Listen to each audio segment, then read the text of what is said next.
สวัสดีพี่น้องปองป่ายผู้ติดตามทางเพจ Facebook เสียงอึ่งเท่าเลยแช่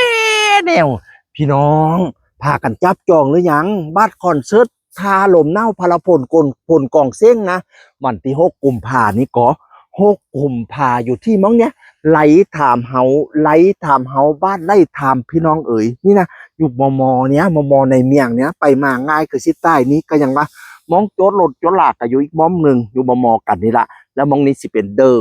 นเวทีพี่น้องเอ๋ยบรรยากาศชิวๆกินข้าวเขาเสียงเพลงพี่น้องเอ๋ยนี่นะวางครับงานนี้สิเริ่มแต่18 นาฬิกาคอนเสิร์ตก็จะมีโฟกซองวงแรกจะเป็นไนท์ฟอร์ต่อด้วยวงกาฟิวพี่น้องเอ๋ยนี่นะ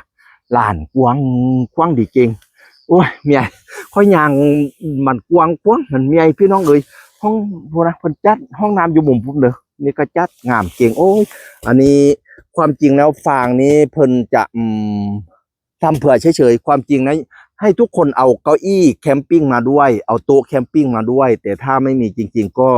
จะมีพอให้นั่งอยู่แล้วก็ส่วนอาหารเครื่องดื่มก็ต้องเอามาเด้อมากินทางหน้าอาญะอยู่แนวกินนะเครื่องดื่มนะมาห้ากินทางหน้าพี่น้องบัตร350 บาทจับจองได้ที่หมายเลขโทรศัพท์หมายเลขนี้เบอร์นี้เบอร์เดียวห้ามจองไปเบอร์อื่นเพราะว่ามันจะโดนมิจฉาชีพพี่น้องเอ๋ยนี่นะเนี่ยประตูทางเข้าอยู่ทางนี้นี่นะอันสิเข้ามาทางนี้เนาะเข้ามาทางนี้นี่นะเดินเข้ามาทางนี้เดินนี้ก็นั่งชมได้เดินนี้นะเพราะว่าเวทีจะอยู่มุมนี้เวทีจะอยู่มุมนี้จะหันหน้ามาทางนี้นี่นะเนี่ยพวกนี้ก็ตั้งเวทีได้จุดมุมนั้นก็จะเป็นลานกลางเต็นท์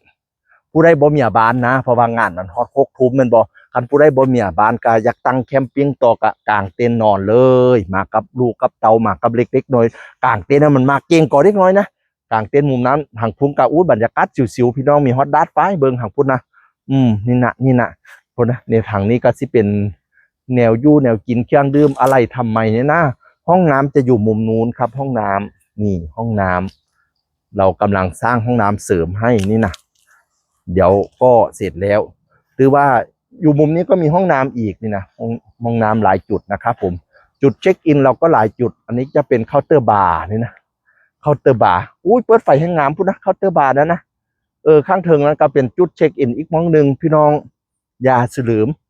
6 กุมภามาโตลมหนาวนำกันกับคอนเสิร์ตผาลมหนาวพระพลของเสียงพี่น้องเอ๋ยมวนซื่นกันเป็นตนายกินข้าวเขาเสียงเพลงดนตรีเพราะพี่น้องเอ๋ยบัตร350 บาทไปถือกระดอมีลูกให้บอกล้านแล้วพอกันเด้อ6 กุมภาพอกันที่ไล่ถามเฮาบ้านไล่ถามพี่น้องเอ๋ยสวัสดีครับ